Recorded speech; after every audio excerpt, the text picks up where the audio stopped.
Hello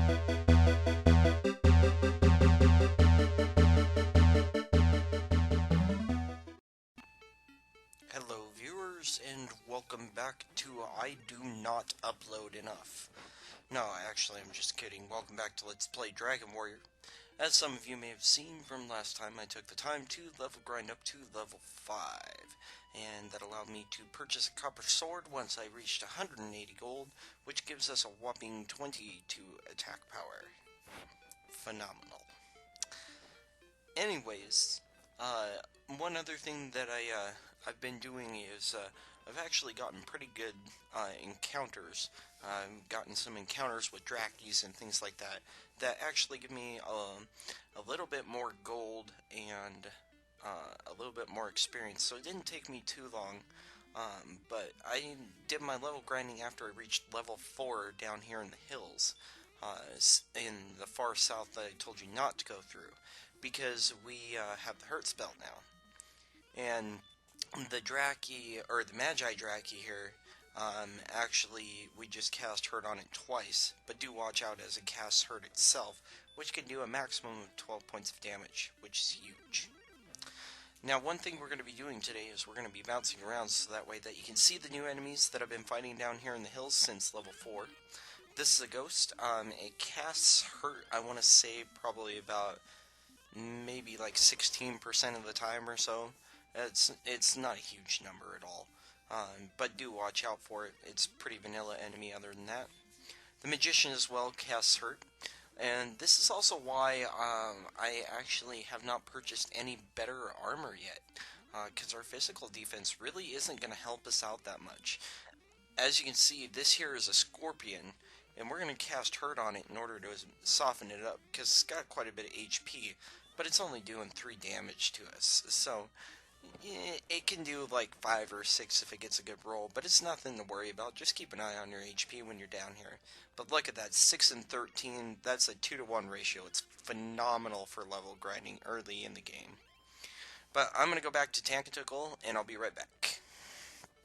Alright, so I rested up at Tactical, and if you remember from the last episode, I know that it's been a while, but we heard that there's a town to the northwest, and that is the town of Garinham. And so we're actually going to do that.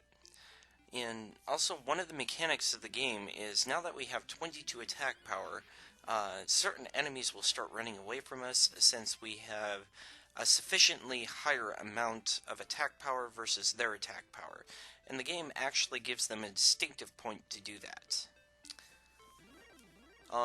I apologize that it's been a while since I've uploaded last. Unfortunately, I had to put my computer in pawn because life happened. Obviously, that means no videos for you guys. That's unfortunate. But I'm back. I'm ready to go. I'm energetic about it. I hope that this LP goes really, really good. I think you guys are really going to enjoy it. It's a nice starter LP just to kind of bring people to my channel, and then you guys can see what I'm all about. But then again, getting through the game requires getting through an insane encounter rate. What was that, 4 encounters in 4 steps? But anyways, over here on the Garinham side of the mountains here, you can run into ghosts, Drakis, magicians, red slimes, and blue slimes, but not the scorpions. Now, the reason why I want to fight the scorpions is because of the fact that the scorpions give a lot of gold per experience, and that is huge, because by the time that I reach level 8, I want to have 1500 gold. And the reason behind that is I'm going to get the weapon that's going to last us probably about till the last 1/8 of the game or so. And we only get it at level 8, so it's definitely worth it to save the gold and forsake the armor for now and just go straight for that weapon. And I'll actually be showing you how to get to the town that it's in, which is, it's a dangerous trip. It's going to be a little tough, but we'll have the sufficient spell to make that run because of the way that the agility stat works and running away works. So I'll be showing you a little bit more about that later. This tool shop up here is not really anything special. It's just a standard tool shop. I wouldn't waste any money buying herbs at the beginning of the game. Your heal spell is more than sufficient to keep up with the healing you're going to need, and it also costs 24 gold, so we definitely don't need that. But anyways, over here at the weapon and armor shop, um, I do eventually want to get a large shield, but like I said, I'm going to pass up on that because it's 800 gold out of the 1500 gold that I want by level 8. That's just not feasible. So when I get to the next town, I'll probably be just going for that weapon and the next set of armor as well, because that's going to be my next level grinding spot. Also, one thing while I'm on the subject of level grinding, if you have not purchased a dragon scale yet, I do highly recommend that you're going to be doing it, especially if you're going to be playing along with me. The reason behind this is because there are two different formulas that the game uses to calculate physical damage. And the higher your defense power is, the less the enemies are going to do you. That's basically how it works. But once you reach a certain threshold, the enemies will do a massive amount more or a massive amount less, depending upon what side of the threshold you're on.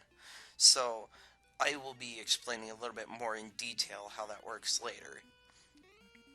But anyways, I need to take a moment to rest up at Tantagle and do some level grinding to get up to level 7, so that way that I can show you guys to our next area, which is going to be the Rocky Mountain Cave. That's going to be to the west of Tantagle. It's the cave on the other side of the hills over there. So I'm going to take care of that, and I will be right back.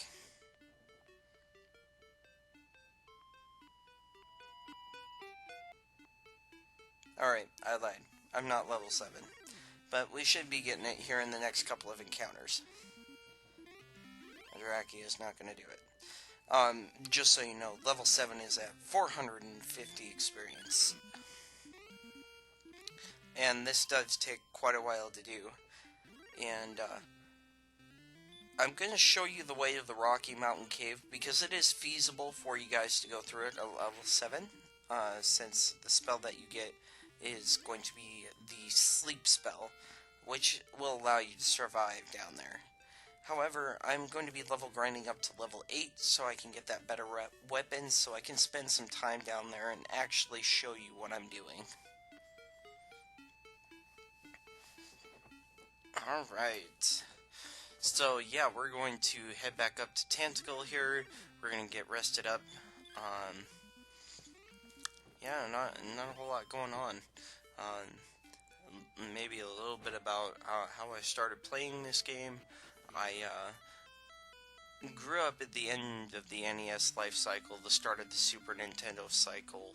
So I played some of the games like Crystallis and Faria and the Super Mario Bros. Games and things like that. But I always came back to this one because I felt like I was getting more bang for my buck from it.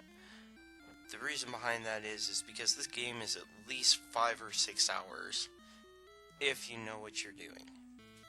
And that's better than the 30 minutes that you might spend on a Mario game in one session in order to get through the game once you know what you're doing with it. So, anyways, the sleep spell, well, take a wild stab at what that does. It puts our enemies to sleep.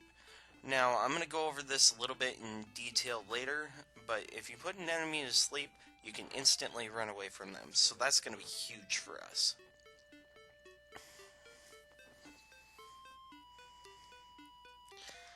Alright, and so we are going to head off to the Rocky Mountain Cave, then I'm probably going to call it an episode after that. But, maybe a little bit more about, playing these games and whatnot.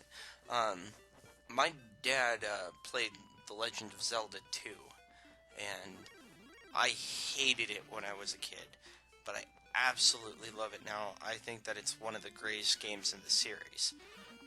No matter what your opinion is, I really like it. There wasn't really a standard that was set when Zelda 2 was made. They tried something different, and for the most part it worked. It was NES hard? Yeah, but once you learn the mechanics of it, you can make it work for you. So, I mean, there's a little bit of give and take there. I mean, the first Zelda, everybody loved, but it was cryptic as all get out. Everything was hidden from you. The hints that you were given in English. So, I mean, the technical aspect of Zelda 2 was harder, but figuring out what to do in the first Zelda was harder than in the second one. Granted, that's my opinion. Now, a little bit more into NES games. I play a wide variety of games. I like platformers and things like that. And one game that I've really gotten into lately on the more RPG hack and slash type deal is I'm actually playing Dark Souls right now. I absolutely love it. It's frustrating as all get out, but there is nothing more rewarding than beating that part that you've been stuck on for a couple of days. There's nothing better than that. So, coming from the NES era, it's nice to have a game that's challenging and refreshing without it being unfair. Every time that I have died, it has been my fault. So, it's really nice that the video game industry is still delivering stuff like that. And I got really close for comfort there. Like I said, you're going to want to keep an eye on your HP down here because you're going to be running into a lot of the same enemies down in those South Hills area. And I have been getting really lucky with the excellent moves there. That is insane. And so is this encounter rate. Granted, encounter rate was something that you had to deal with back in older games. It's just how it was. But I really love this game. I think you guys are going to enjoy it for the rest of this LP. So next time I'm going to be taking you to Rimoldar, which is the next town. But there are a lot of hard enemies down that direction. How am I going to make it past them all? Find out next time. Thanks for watching, guys.